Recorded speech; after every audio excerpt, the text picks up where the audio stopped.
that blue line. It could be the support that we have in the trading range, right? So we have a trading range, it could be there. But once we buy a stock, how long do we hold it? And that's kind of where that sell came in. So if I have, let's say, I buy a stock and it is at 50, and now it's at 60, and now it's at 70, and now it's at 80, and now it's at 90, when do I sell?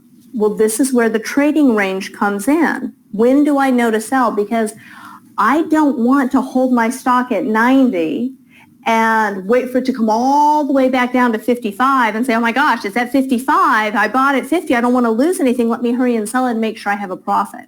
We don't want to do that. We want to make as much money as we can, as safely as we can, and conservatively. So with our trading range, it gives us support and resistance, a trading range. So when I went through this scenario for you, I said, okay, let's say we buy the stock, it's going up, we bought in, and we buy our stock at $72, we would immediately say, okay, when would it break support? So we're saying, okay, it's going to break support. It's up here. It's got pretty strong support here. So if it breaks under that, it's probably going to be heading all the way down to maybe this next level, which is 68. I don't want to lose all of that. I don't want to wait or let it come down. So what I did is show you what is called a stop loss. A stop loss is a safety belt. It's your airbag. It's, I don't think I'm going to crash. I think the stock is going to keep going up. It's got actually a hammer in this chart at the top. I think it's going to keep going up. But could bad news happen? Could something happen overseas? Could something happen in the industry? Could the CEO of this company go to prison? Could something happen where the stock starts to come down? And if it does, I want to have a safety belt in place. What is my safety belt? My safety belt is I'm buying at 72, but I'm going to put a good deal, cancel, a sell at 69. Because that way I'm only risking about $2, a little over $2, right? I'm just risking a little bit. That was what the stop loss was. I apologize if it was confusing. I kind of just walked through it a little quickly on you. But we exit on 3 red arrows or when a stock breaks support, right? Below the moving average, it could gap down, things like that. So what we did is we said, okay, I'm going to put a sell order in at 69. Now, I'm not selling right now. The stock's at 72. Remember, our stock, our buy order, is at 72, 71.99. We're thinking it's going to go to 80, but we bought at 72 and we want to protect our profits. Now, as the stock moves up, we can adjust our stop loss as well and move it up.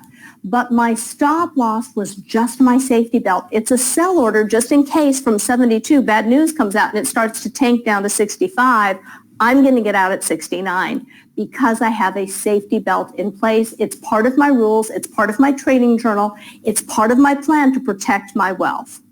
Is there any other questions on that? Did that explain it a little better? Go ahead and type in if there is any other questions. No, it says still not profitable, so I'm confused. If you bought stock at 71, where would you sell? Where's your exit?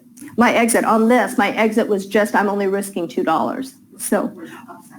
Oh, my upside exit. Okay, so if I bought the stock at 72 and now the stock, so yes, right now I have a stop loss in. So I'm not profitable yet, but I don't want to buy the stock, have bad news come out, and then the stock tanks to 65 and I've lost all of that. So right when I place my order, I have a safety belt in place. Now, when the stock goes to 75, the stock goes to 80, I'm going to adjust my stop loss according to new levels of support and resistance. It's not a number. I'm going to look at my trading range and say, where is my support and resistance? So now the stock's gone to 80 and maybe my new support level is at 75. Well, I'm going to put my stop loss in at like 74.50, right? A little below my next support level. So this is all part of the technical analysis, the art part where I learned to read the chart, support and resistance. So did that make more sense, or is there still some additional questions? Which is great. I'm glad you're asking. I want you to understand this. So feel free to continue to ask. Yes? Stop loss is placed just under support. Yeah, stop loss is placed just under support. And it says that about 5% below, but right under support. So I'm going to find my trading range, right, which the website, the amazing website already gives us that. So this website, you're not going to have to guess at this because the website is going to show you with those lines where support is. It's going to tell you support, and you're going to place your stop loss right below that.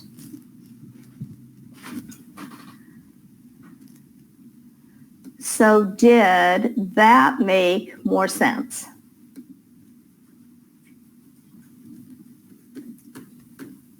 So so before we move on to dividends, is that more clear for everyone? Or are you understanding?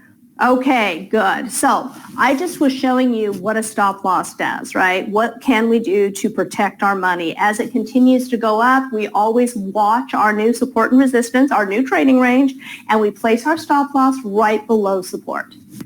So, all right, so now let's get into dividends. So this is a great section. So dividends.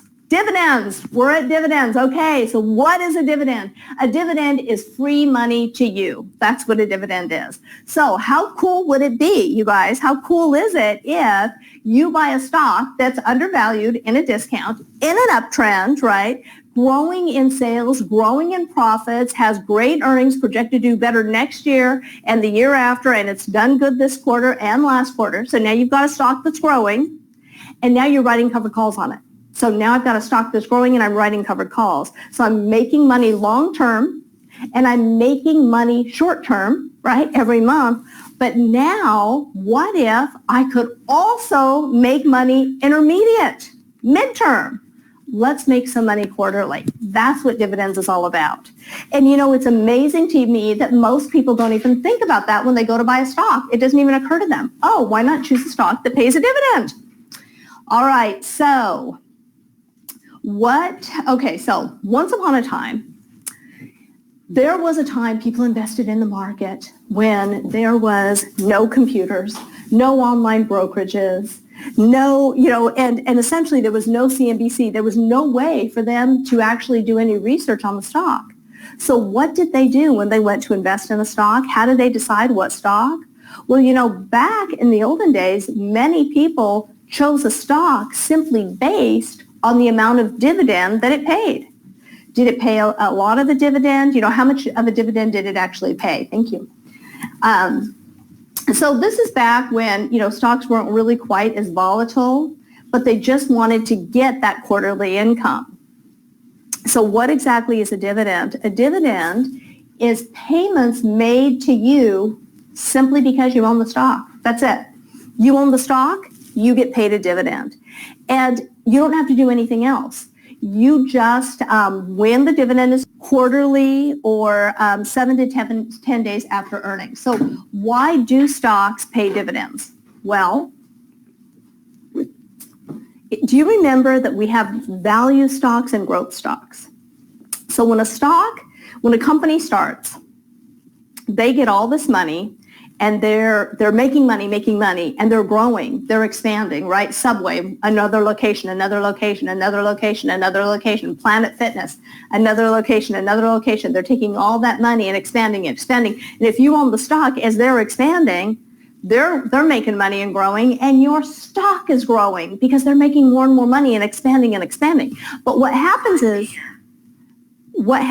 is at some point, a company gets to where, hey, it really can't grow anymore. Think about Coca-Cola. Where's Coca-Cola?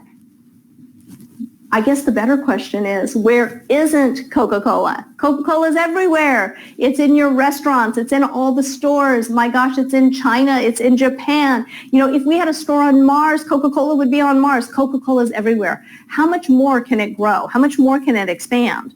So what happens as a shareholder, if I own a stock and it's growing and growing and growing, and then all of a sudden it's grown, and now it's not growing as fast as it used to, right? And I'm not making as much money as I used to on that stock. So I might, as a shareholder, say, you know what?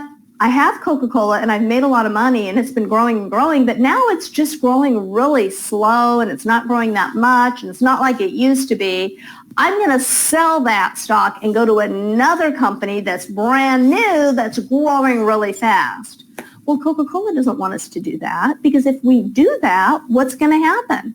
Everybody's going to sell their Coca-Cola stock, go to another different new companies, and what's going to happen to Coca-Cola stock? It's going to come down. So what they say is, what can we do to keep people from selling the stock? What can we do to keep people here so they don't just sell our stocks, we're not growing? And all of a sudden they say, hey, why not? Because we're still making lots of money, right? But we're just not growing, but we have a lot of profits, but we can't expand anymore. So we just have all this profit. Before we took our profits, reinvested and opened and distributed and expanded, we're done expanding. Now we just have all this profit in the bank.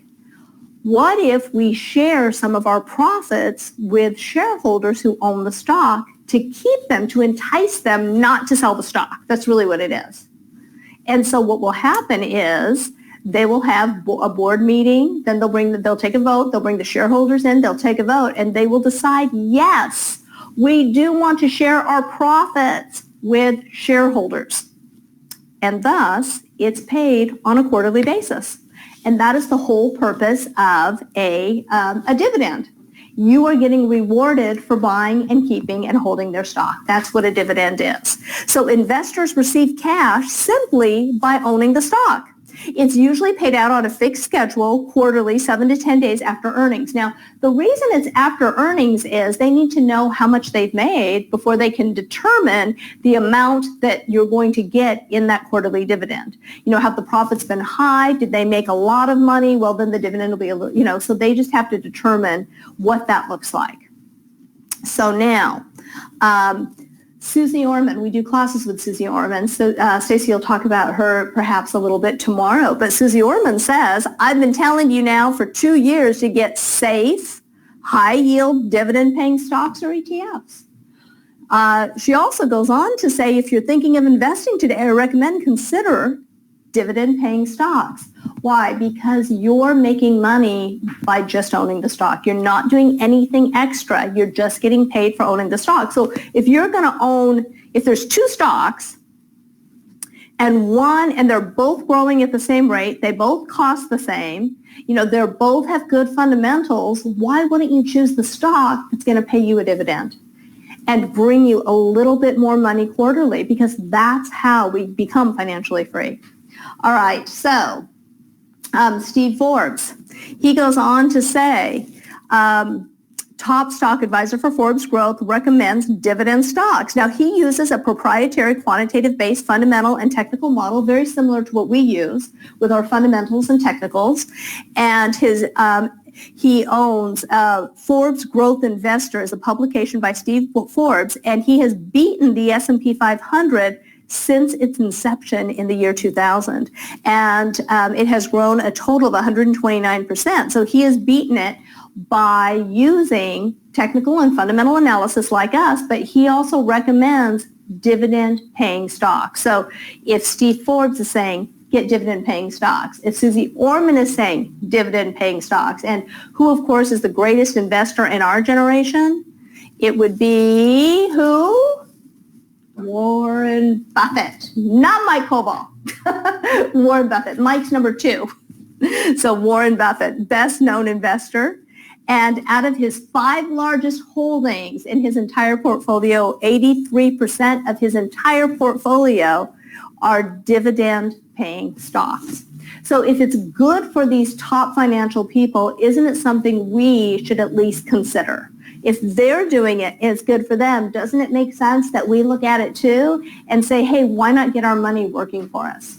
So all 5 of the holdings he owns pays a dividend. So the reason for a dividend, as I said, is when a company's in its early phase, they reinvest the money. We just talked about that, to grow the company. But when they've reached a certain level, they have plenty of cash available. So what they'll do is they don't want to just let their cash sit idle. So they could, reinvest it, but can they pay a dividend to entice more people then to come in and start to buy their stock and hold their stock because it is paying a dividend? Now, mutual funds have stocks. Now, this is interesting, and a lot of people aren't aware of this, but if you own a mutual fund, unless it is specifically an income fund, then all of the stocks in your mutual fund that pay dividends on a quarterly basis, the mutual fund managers get to keep. So it's your stock, you've paid for it in your mutual fund, but the fund manager keeps the dividend payment. Now, here's the sad part of that. Because it's paid out, you still have to pay taxes on it, even though you didn't get to keep it. So tomorrow, Stacy is going to show you how to convert those mutual funds into exchange-traded funds that will also pay you a dividend, but you get to keep, and you're going to eliminate all those fees as well. So you're really going to want to pay attention to that, all right? So distribution to shareholders. Now, understand that mutual funds and hedge funds, they have to buy large stocks because remember, they have $1 billion to trade. So most of the stocks that they will buy are in the S&P 500, and all the stocks in the S&P 500 pay a dividend.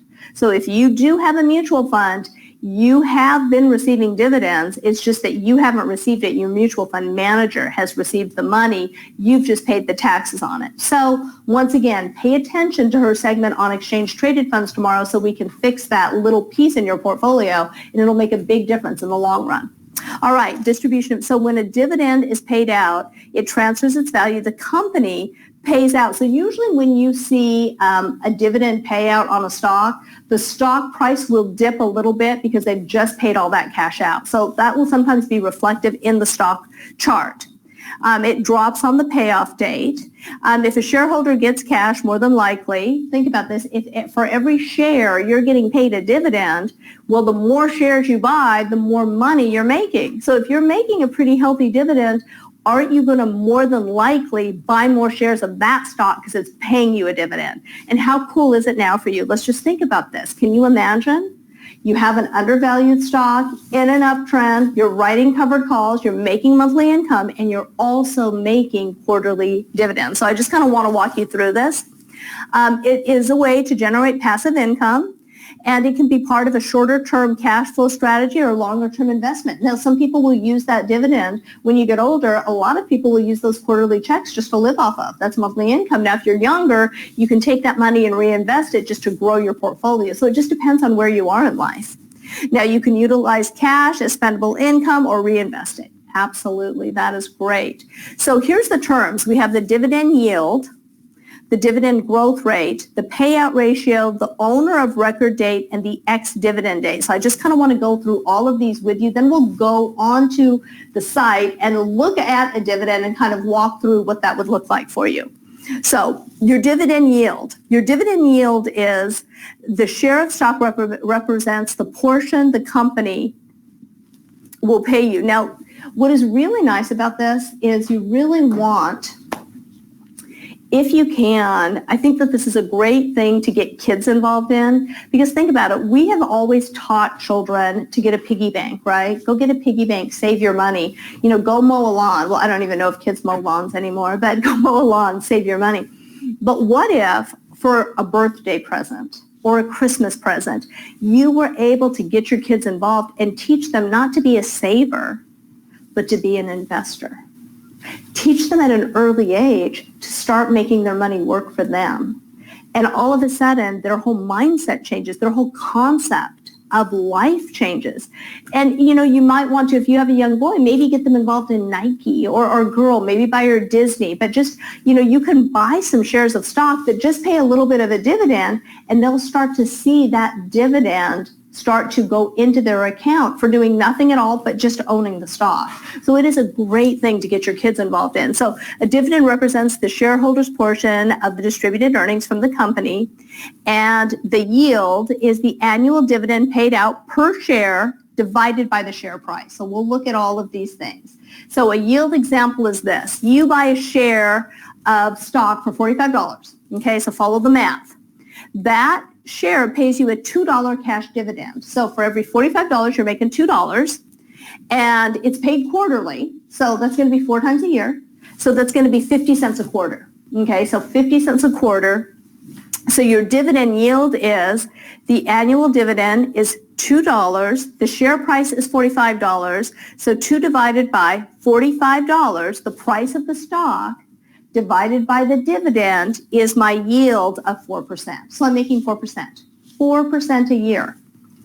Now, the income, if I buy 100 shares of stock at $45 and my yield is 4%, then let's think about that. If I have 100 shares, that's $4,500 because I bought 100 shares at $45 and I'm making 4%. I'm making an extra $180 a year just for owning the stock.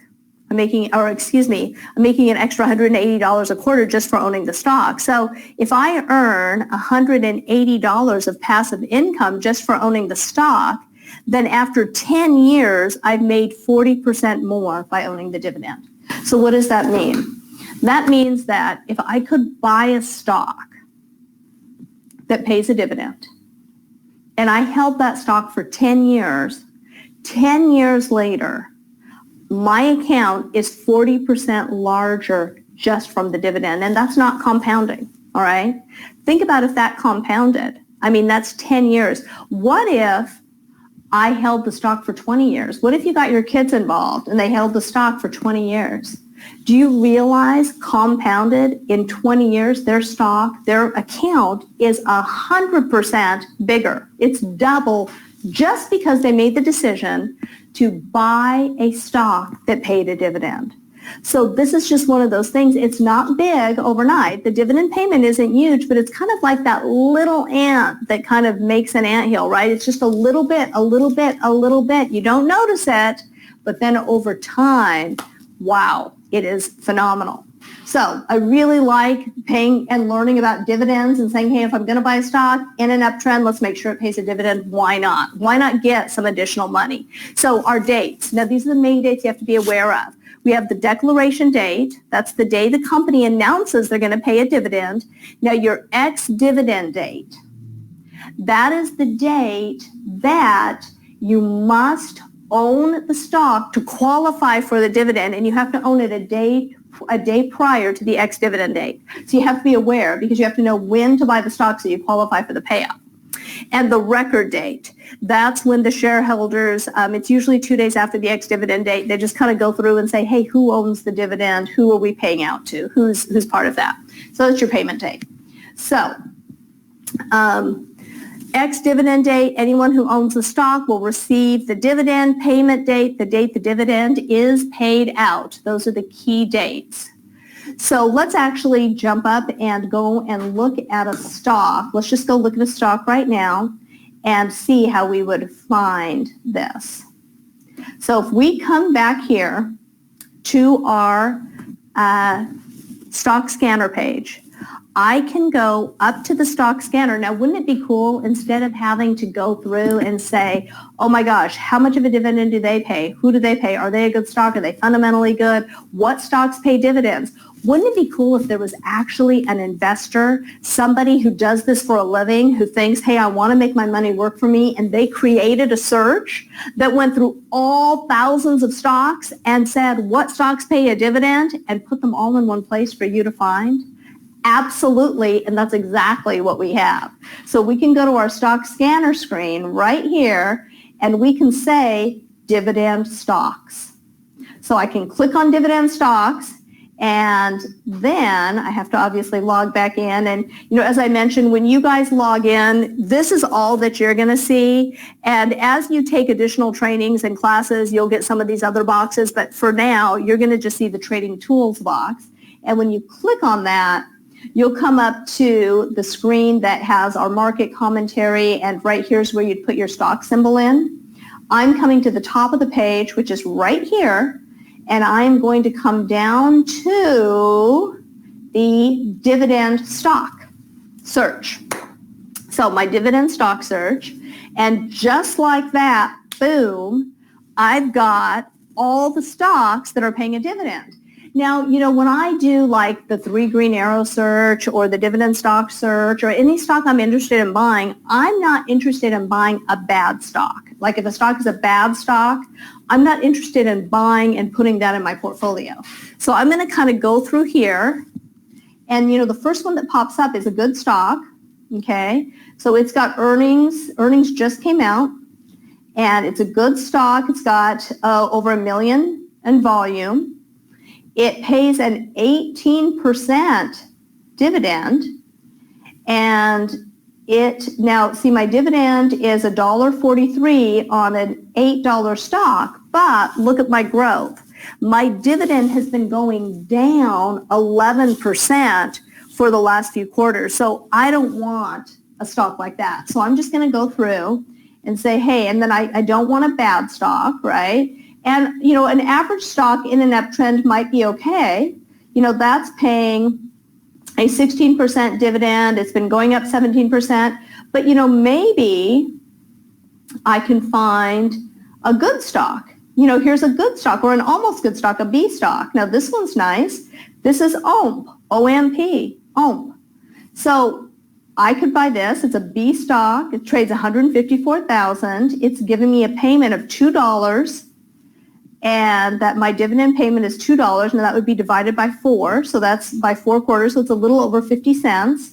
But it is a 15% return, and the dividend has been going up 15%. So the stock is 1938, and look at that. It's in kind of a nice uptrend, so I like that. And if I want, I could go ahead, pull up that chart, and say, hey, if I'm going to buy a stock, why not buy a stock that pays a dividend? And, it's funny because, I watch CNBC and look at that. And how hard was it to find that? I found it like that. It took me 2 seconds, right? And that's the power of the website. But what's funny is that I watch CNBC, I watch, the news channels, the financial channels. I have never heard anyone bring up this stock, OMP. Oh. And why is that? Well, they like to talk about stocks that are in your mutual funds that pay their advertising dollars, the stocks that, we want to hear about because we think they're big deals, like Apple or Google or Tesla or Amazon. But I don't hear about these good quality stocks that are fundamentally strong in an uptrend that I could do really well with.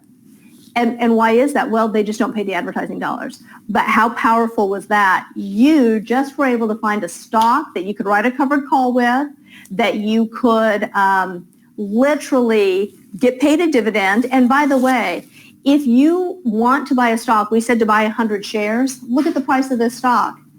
It's under $20. So when I say buy at least 100 shares, if you can't afford 100 shares, find a different stock. So let me show you one more amazing search on this. And we've looked at a few. We've had our 3 green arrows, our undervalued, but look at this stock, stocks under $20. I said get your kids involved. You know what? Maybe you want to get your kids involved, show them how to write covered calls, maybe buy 100 shares for them. They can get the dividend, get them involved in this. And now I can look at all these stocks that are under $20, and right here I can see if they're under the fair value, they're strong fundamentally. Look at that, Vale, V-A-L-E. That's a great stock. So I just want to show you the power of this toolbox and how you can start making your money make money. And that's what's important here. All right, so any questions on dividends? Because we've got to kind of move along here. I want to get to the last segment of the day, which is our option segment, my favorite segment of the whole day. Technicals is my second. So any questions on that, let me know. Other than that, I'm going to kind of keep moving forward here. So let's see here. Oh, and for questions too on our classes, we do have a lot of other education, as I've mentioned. So, the difference here is in our bronze package, you do have your advanced technicals, which I've been talking about a lot. You can't learn too much on advanced technicals because remember, it allows us to see what's going to happen, in the future. It reads all those candlestick patterns. Now, in order to fix and repair bad trades, which, you're going to want to get there at some point, you're going to want to learn that skill. That's taught in our gold package, and that's advanced options. So learning how to fix a bad trade. That is that third pillar in your 3 pillars. Learning to trade, learning to read a chart and learning how to repair trades. And then our platinum, we are completely sold out of this one. So this one actually shouldn't even be up here because we're just sold out.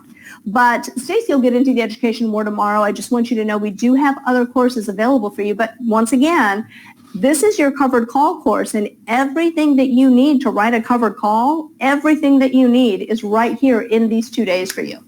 So now let's kind of keep going.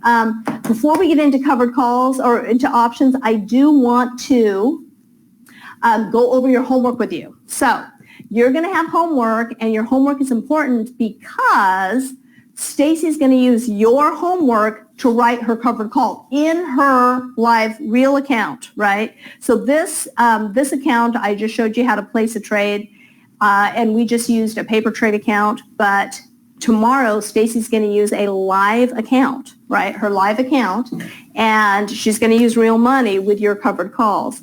So with covered calls, so here's your homework. I want you to find, so write this down, just two stocks that are good fundamentally, so they have to have good fundamentals, they have to be in an uptrend with 3 green arrows, and they have to be under Warren Buffett's fair value Warren Buffett's valuation, right? So under the fair market value. So the stock needs to be under the fair market value, in an uptrend with 3 green arrows and strong fundamentals. Just 2. That's all I want you to find is 2 stocks, all right? So that's your homework.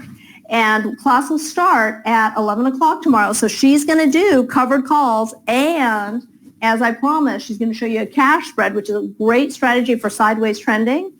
And it's one where you can triple or quadruple your covered call rate of return with cash spread. So that's kind of everyone's favorite. So we're going to see that tomorrow as well.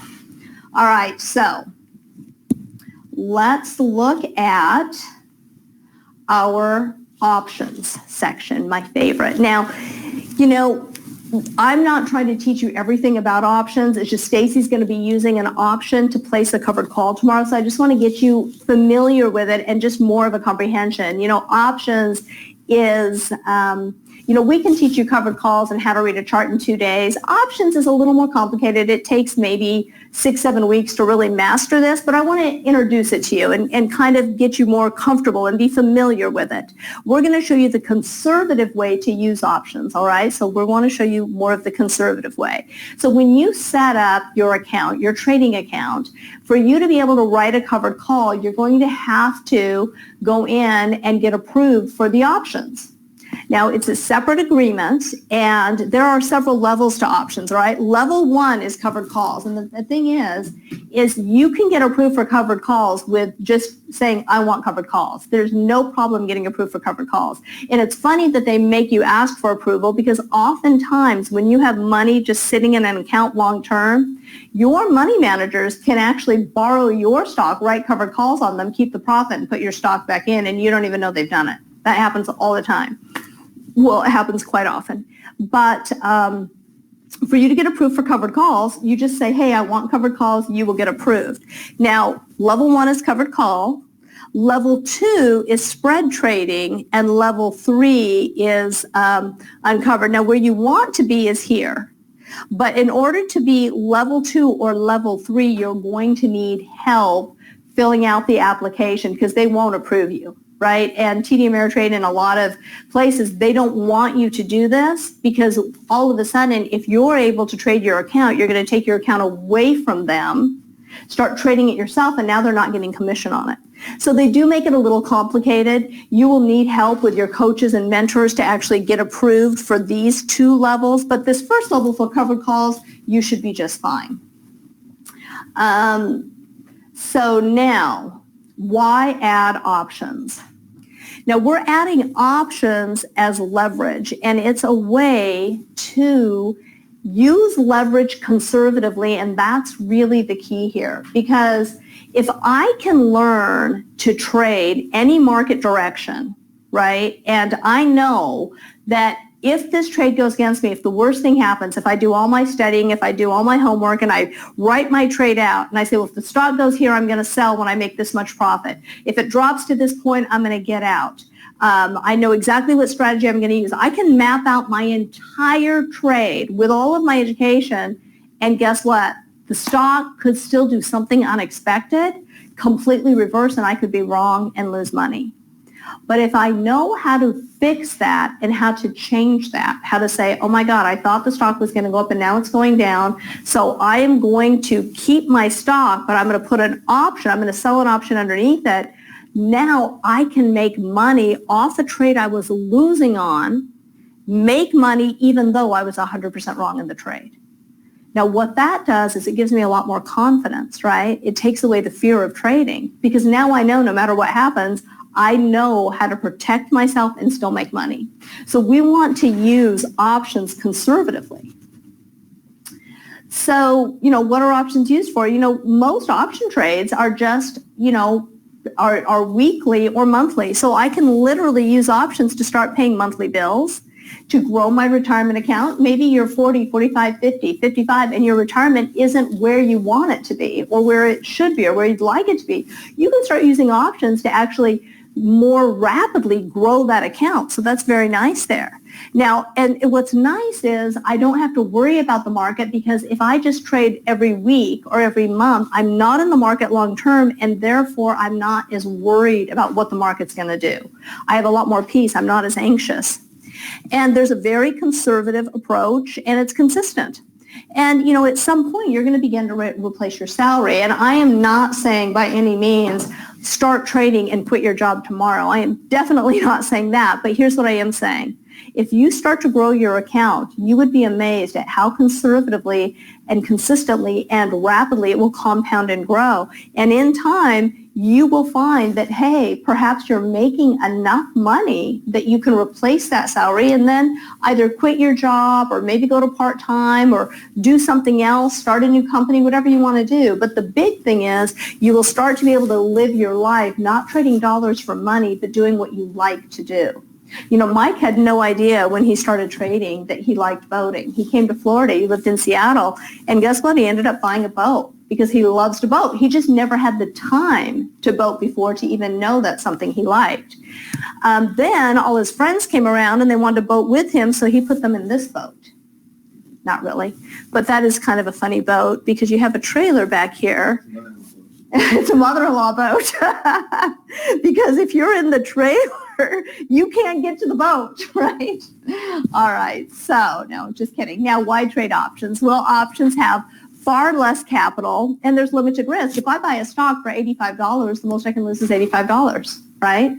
If I buy an option to buy the stock for $85, but I spend $2 on that option, to be able to buy the stock in the future for $85, and that's what an option is, the ability to do something in the future, and it costs me $2 to be able to buy that option, that stock at $85 for a set period of time, whatever that time is, then guess what? The most I can lose is $2. So I like that. Higher rates of return. There's multiple strategies. It is great for neutral markets. As I said, Stacey's going to show you some cash spreads, and even covered calls are great for sideways markets. So it gives you some peace of mind, which we really like. So what actually is an option? An option in the simplest terms is a contract that allows you to do something in the future. It's no different than a coupon, okay? So if I have a coupon and it says, guess what, I can buy a gallon of milk for $2 and it expires April 15th, then anytime between now and April 15th, I can go in and buy that gallon of milk for $2. That's my coupon. It has an expiration date and it gives me the right to do something. That would be my option. So, here we can see the market went up, up, up, up, up. So look at that, 1 month, 2 months, 3 months. So each one of these lines is 1 month of time, right? So I have 1, 2, 3, 4, 5, 6 months. Market's way up here. And then in 1 week, it plummets down, over 100 points or so. It just falls in a matter of 6 weeks. Now, this was a big market sell-off. What do you think most people did when that happened? Nothing. And you know why? Because we have been taught we're in it for the long haul. That's what we've been taught. We're in it for the long haul. So when it falls back, we do nothing.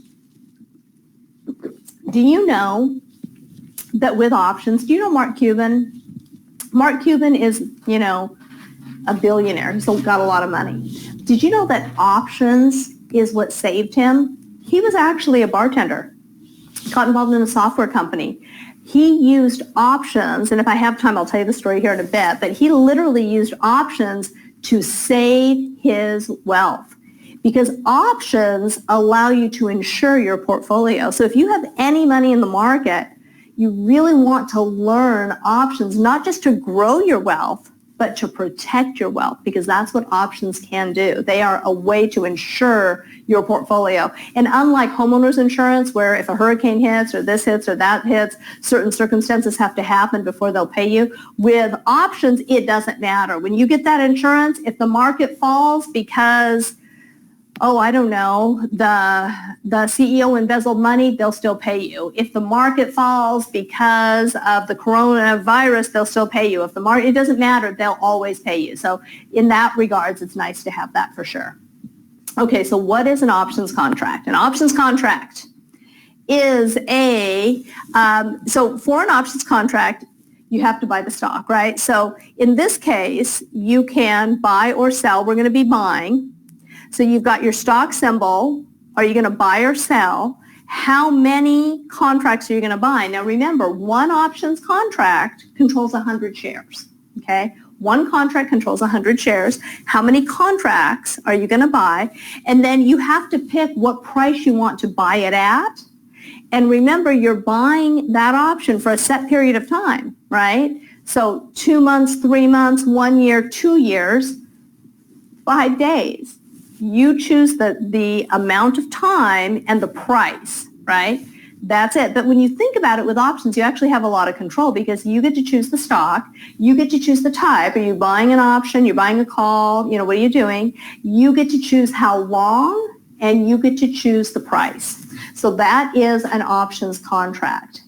Now, a lot of people say options are risky. And if you don't know what you're doing, they are. Because there are, unlike stocks with options, there isn't just one stock price, there's several prices. You have to know and be educated, what price do I buy? How long do I buy it for? How do I do this? So yeah, if you don't know that, it's definitely risky. And there's companies out there that will really play on your greed, and I would be aware of them, where they'll come in and say, oh my gosh, you can buy this option and make 1,000% return in 2 weeks, and they're just trying to charge you money for that. I would stay away from that. Now, can you make really high returns with options? Yes. Is that what we're teaching in this class? No. We're teaching you the conservative way to make a consistent income safely that will sustain you for the rest of your life. That's what we're after here. How do I retire? How do I protect my retirement? So, when you buy an option, now when you are writing a covered call, you're actually selling an option, right? When you write a covered call, we're selling an option. So when we sell something, somebody pays us money. So when I write a call, I'm selling an option, and I'm getting paid money for the right for someone to buy my stock in the future. Now, it's their choice if they want it to buy it or not. So let's say, for example, that my stock is at $45, and I sell someone the right to buy my stock from me at $47. Okay, so I have the stock, I bought it at $45, and in order to buy that stock from me, they're going to pay me something right now. So let's say they pay me $1. And they say, okay, you bought the stock, it's $45. I want the right to buy it from you at $47, and I'll pay you $1 for the right to buy your stock at $47. Now, the beauty of that is you get the money right away. When do I get paid that $1? Immediately. What can I do with that $1? Anything I want. So it's $1 per contract, right? So that would be 100 shares, or it's $1 per share. So that would be $100. Now, I'm going to get that. I get that money right away. It's their choice if they want to buy it or not. Now, what happens if the stock actually doesn't go to 47? I get to keep the $1. It's my money. I get to keep it. Well, if I get to keep the $1 because I gave someone the right to buy my stock, if it goes up and it didn't go up, what am I going to do the next month? I'm going to do it again. So that's really what a covered call is. A covered call is somebody paying you, in the simplest terms, you own a stock and someone's going to pay you money right now today to buy your stock in the future at a higher price than your stock is currently at. That's what a covered call is. I'm giving someone the right to buy my stock from me for more than it currently is at, and they're paying me money right now today. Now, if my stock doesn't go up, I keep the money. If my stock does go up, I sell them my stock at that higher price, plus I keep the rent money. And if my stock pulls back and goes down, I still keep the rent money. Now, Stacy's going to go through this in far more detail tomorrow. I'm just introducing you to the concept. So if you're saying, I don't quite get it, it doesn't quite make sense, she's going to spend a lot of time on it tomorrow. I just want to introduce you to the concept because your brain's going to just pick up little pieces of it now. So don't worry if you don't fully understand it. All right. Now, when a stock is going up, we buy a call. If a stock is going down, we buy a put. But if a stock is going sideways, we never buy an option, just so you're aware. We would never buy then. But here's kind of a nice little analogy. And then we're going to actually go through the whole process of buying a stock here in a minute. So I'm going to actually ask you guys, a lot of you are going to love buying stocks. Stocks are great. Stocks are wonderful, and you're going to love just writing covered calls. Some of you may say, hey, I want to make higher rates of return. I want to learn the options part. I want to make faster, higher rates of return, and that'll be some of you will want to just get into this option thing. So you'll kind of decide what's best for you. But to kind of give you an idea, we have this house, okay? So this will just help you understand the concept of an option before we actually, I'm going to run through a whole example with a stock here in a moment. So we strike a deal, a contract with the owner of the house to buy the house for $100,000 within 6 months, okay? I want to buy your house. Now, we have the right to close the deal anytime within the next 6 months. So I'm selling my house. Somebody comes to me and says, hey, I want to buy your house for your asking price of $100,000. Now, the thing is, I don't want to buy it right now. I just want to have the ability to put this right to buy your stock on hold or your house for 6 months.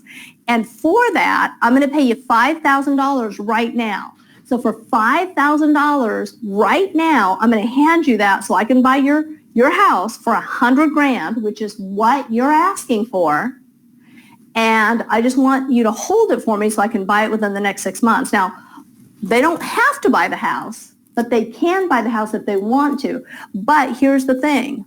They're going to pay me $5,000 right now today, and I keep that money whether they buy the house from me or not.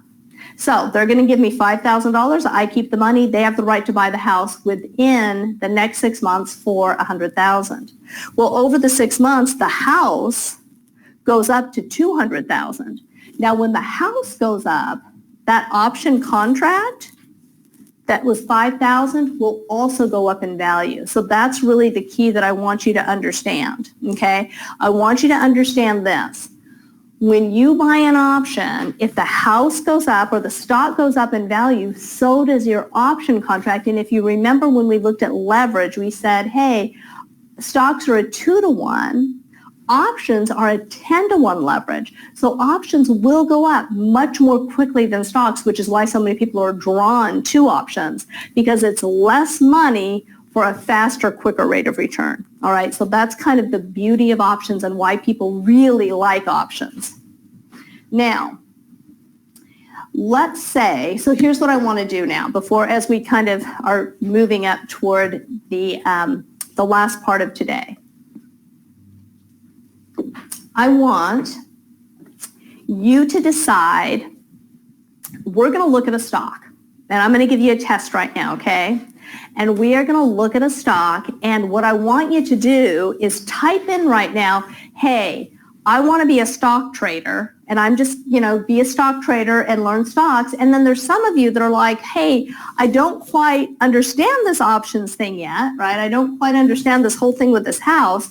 But I like the idea of instead of spending $100,000, just spending $5,000, and when the stock goes up, my $5,000 also goes up in value. So I like the idea of leverage. That's what options are. I want to leverage. So, we looked at Google earlier, and Google was trading over $2,000, and there's a lot of really expensive expensive stocks out there, and some of them are the big movers. But a lot of you may not have $2,000 for one share, right? Or you may say, gosh, I like Starbucks or I like any of these stocks, and if I want to buy 1,000 shares of this stock, that's going to cost me $50,000. So here's where options comes in, and here's where leverage comes in. What if instead of buying that stock for $50,000, I could control it for a fraction of the cost? That's the beauty of leverage. When the stock goes up, my option goes up, but I'm not risking as much money. So what options really does is it opens the door for every stock to be available for me to trade with a lot less money at risk and a higher rate of return. So that's the beauty of options, all right? So now we are going to actually do a test, and here's what I want you to do. I want you to type in right now, because I'm going to take a stock and I'm going to take off all the technicals. I'm taking off support and resistance. I'm just going to show you the stock chart. I'm taking off the Colville indicator. I'm taking off the MACD because you guys have gotten familiar with charts now, and we want to get you graduated by tomorrow. So right now we're going through high school and you're in junior high. So what I want you to tell me is type in if you're going to be a stock trader or an option trader as we go through this next segment. So that's really important. However you plan to trade moving forward, that's how I want you to trade right now so you're more prepared. I want you to really be able to look at the stock and tell me what you would do. Okay, so go. Which one's better? Are they asking? Sure. Okay, so both are good. Stocks are good. Options are good. Both are very good. Options will give you a higher rate of return with a little less money, but they're both good. And it really just depends on what you want to do, what suits you. I trade options. You know, Mike trades stocks and options. Stacy trades. So it's just whatever you want to do, but they're both excellent, and that's what we're teaching. And with stocks, remember, we're writing covered calls. We are using options in a very conservative fashion. With our covered calls, we're not buying options, we're selling options, which is a conservative way to trade options. That's what covered calls are. In this next little segment, I'm going to show you what it's like to buy an option and buy a stock. So now, what do we have here? Do we have, what are people doing? Stocks or options? Some about 50-50 and some say both. Okay, so some of you are doing stocks, some of you are doing options, some of you are doing both. Excellent. So here we go. We've got a stock. Now here's our stock chart, okay? So it's going up, coming down, going up, coming up, going down. Now we're going to buy, those of you that are buying stock, we're going to buy the stock right here. Okay, so that's what we're doing. We're buying the stock. Now, if you're buying the stock, that's where we're entering. We're entering right here at $62. So those of you that are buying the stock, how many shares are you going to buy? I know you know this. 100. So we're going to buy 100 shares. 100 shares at $62.50 is $6,250. So my stock traders, here you are. Those of you that are doing both, you're investing $62.50 here. Now my option traders. Now, because you don't know this yet, you don't know the price, you don't know how much it's going to cost. I'm going to help you with that stuff. But for my option traders, and I'm just basing this on historically knowledge and what this would cost, but option traders, we're going to enter at the same time. You know, they're buying at $62.50. We're going to buy at $62.50. We're not going to buy the stock, though. We're going to buy the option.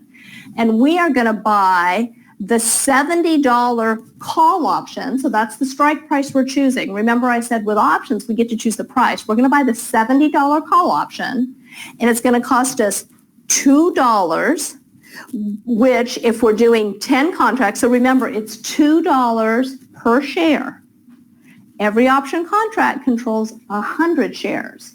So one contract is going to be $200, right? Because every option contract controls 100 shares. And 10 option contracts is going to be $2,000. So here's my options. My option people, you just spent $2,000 for 10 contracts. My stock people, we just bought 100 shares at $62.50. So let's see what happens. Well, we're in it. So we bought, we're in, we're so excited. The stock was in an uptrend. We just got in, we placed our trade, we're good to go, we're pretty excited. And what does the stock do? Oh, the stock went up quick. Oh my gosh, it went from 62 all the way up to 70. Oh my gosh, and that was so fast. That just happened in a few days. That just happened in about a week. So what do? Do we sell? What do you guys think? Do we sell? Now, we just went from 62 to 70. Do we sell? Should we sell? And I know you know the answer. What do you think? Do you want to sell? Should we take the money and run? Stock traders, do you want to sell? Option traders, do you want to sell? What do you want to do? Now look at this chart. The answer's in the chart. Look at it very closely because you know the answer. And I know that you know the answer because we've gone over this and over this and over this all day today. You may not know that you know the answer, but I know that you know what to do. I know that. So the answer is always in the chart. The answer is always in the chart. So look at this carefully. Should we sell? What do you guys think? Yes, no, what are they saying? Sell? Not sell. Mike, what are they saying? Anything? Yes, no, sell. Yes, sell. So you guys want to sell? You're scared? You just want to take the money and run? And some say no. Okay. So what have we been taught? Stocks trade. They trade in what? A trading range. Stocks go from support to resistance, support to resistance, support to resistance. So when we look at this stock, has this stock hit its resistance? No, right? I mean, resistance is here. Now, we could sell. You want to take the money and run, go ahead. You can take the money and run. But why be kind of rich when you could be really rich? Why not, if you're going to place a trade, make all the money you can make? And that's where the advanced technical course is so critical, because if you're going to trade options, you have to be able to read the chart. It's all about timing. That's really what this is all about. So, and even with stocks, it's really about timing. So you know what? It hasn't reached its ceiling just yet, right? It's in its trading range, but it hasn't reached its ceiling. So we are not going to sell. We're going to stay in there, all right? And then what happens? Oh, now the stock has gone all the way up to 75. It went up a few more points. And now, is it at its ceiling? Yes, it is. It is at its resistance. So do we want to sell? Yes or no? Or should we wait? Should we wait and see if maybe it breaks the ceiling and goes even further? Maybe it's going to go to 80. Should we wait and see if it goes to 80, or should we sell? It's at resistance. Do we want to sell? Because we know when stocks are at resistance, what do they typically do? Hit the ceiling and come down. So we are going to exit the trade. Both stocks and options, we're going to exit at the same time. All right, so let's see how we did. Well, stock buyers, you came in at 62.50 and you sold at 75.50. Guess what? You did phenomenal. You made $1,300. Now, there's no other way to look at that, but you did great. You had a great return, and that really came from just being able to read the chart. So congratulations to you. You did very, very well. Good job. Option traders, how did we do? Well, option traders, you bought 10 option contracts for $2,000. You sold your contracts for $6,300, and you made $4,300. Wow. Now, what did we do different here? Let's look. Now, they both made money, and they both did very well, and they're both good. Do you see what I'm saying? Both are good because we did good in both. We learned a skill. We learned how to read it. Some of you used leverage and traded and, did options. Some of you did stocks. Both are very good. We did both. We did well in both. Now, here's the thing. Did we buy at different times? Nope. We bought the same time. Did we buy the same stock? Absolutely. We bought the exact same stock. Did we sell at different times? What did we do differently here? No, we sold at the exact same time. The difference was one of us used leverage, right? We used leveraged. Now, I know what you're thinking. You're thinking, well, yeah, that's great, but what if the stock went down? Then what would happen? Well, let's think about that. If the stock went down, here on my stock, what's the most I could lose?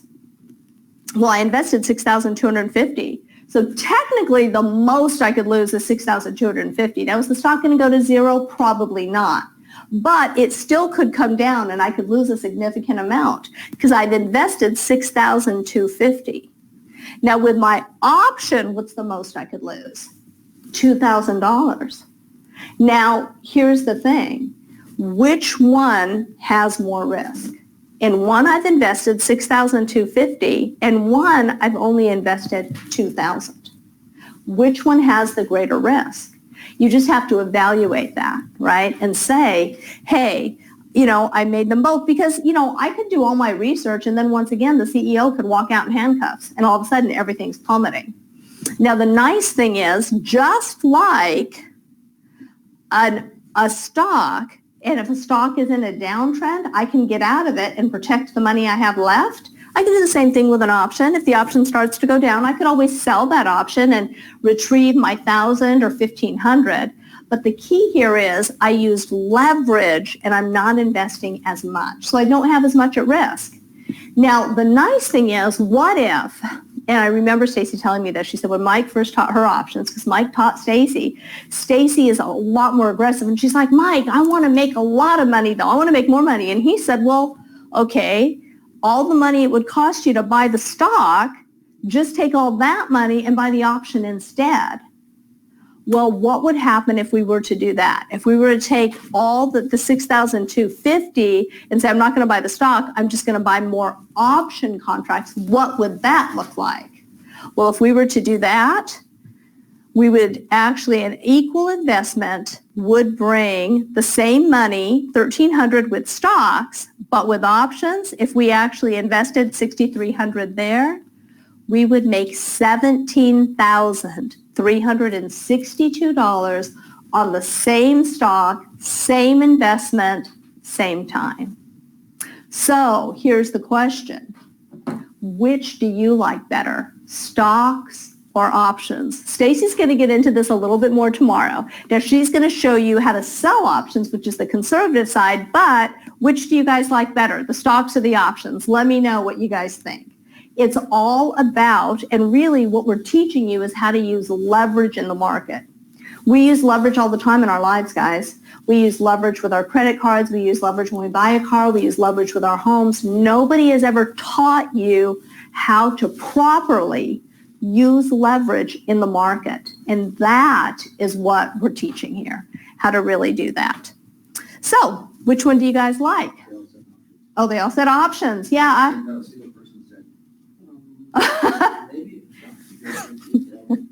They all are greedy. All right. And here's the nice thing. Where can this be done? You know what? This can be done in a brokerage account. Now, I have my brokerage account tied to my bank account, so I can transfer money, and often brokerage accounts will even give you a checkbook, right? So you can write money. It can be done in a brokerage account, retirement account. I've been encouraging you to get your kids involved. You can do this in a custodial account, right? And it takes about 10 to 20 minutes a day. But listen, technical analysis is extremely important when you trade options, because here's the downside of options, okay? And there is a downside, and there's only one. And that is they're at a limited time. So your option, so think about this. If I buy an option for 3 months or 30 days or whatever the time is, and the stock is going up, and I'm making money, and then all of a sudden there's a pullback, and my option expires, I lose. Now, what if the stock rebounds and goes back up, but I wasn't in it long enough? Does that make sense? So with options, with stocks, you can just hold your stock and wait for it to turn around. With options, you don't have that luxury, which is why your advanced technical course will be critical for you to get. It's very important for stocks, but exceptionally important for option trading, simply because, you have a limited time that you're in that.